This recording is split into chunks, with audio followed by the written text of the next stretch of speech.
القنوط من رحمت اللہ، انسان وہ اپنی توبہ پہ پکا رہ سکتا ہے جو مایوس نہیں ہوتا۔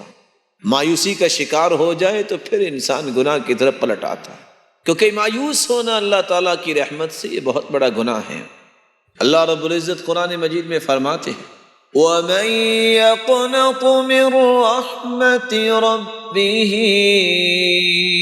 إِلَّا الضَّالُّونَ،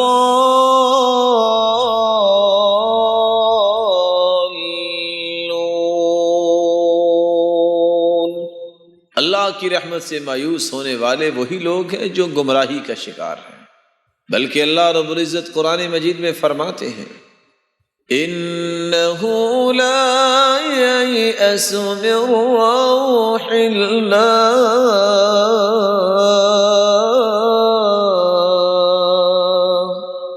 إِلَّا الْقَوْمُ الْكَافِرُونَ۔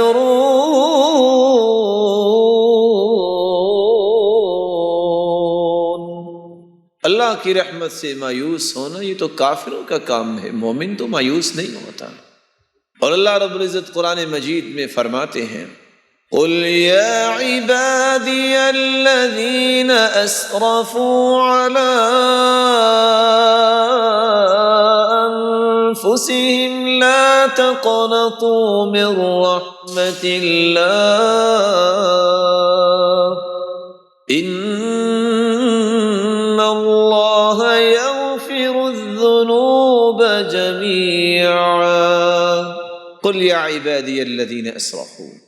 اے میرے پیارے پیغمبر صلی اللہ علیہ وسلم میرے بندوں سے کہہ دو جنہوں نے اپنی جانوں پہ ظلم کیا ہے، لا تقنطوا من رحمت اللہ، اللہ کی رحمت سے مایوس نہ ہوں، اللہ سارے گناہوں کو معاف کرنے والا۔ بلکہ عبداللہ ابن عباس رضی اللہ تعالیٰ عنہ فرماتے ہیں رسول اللہ صلی اللہ علیہ وسلم نے فرمایا الشرک باللہ والایاس من روح اللہ والقنوط من رحمت اللہ، الکبائر کبیرہ گناہوں میں سے یہ گناہ ہیں الشرک باللہ، شرک کرنا، والایاس من روح اللہ، اللہ کی رحمت سے نا امید ہونا، والقنوط من رحمت اللہ، اور اللہ کی رحمت سے مایوس ہونا۔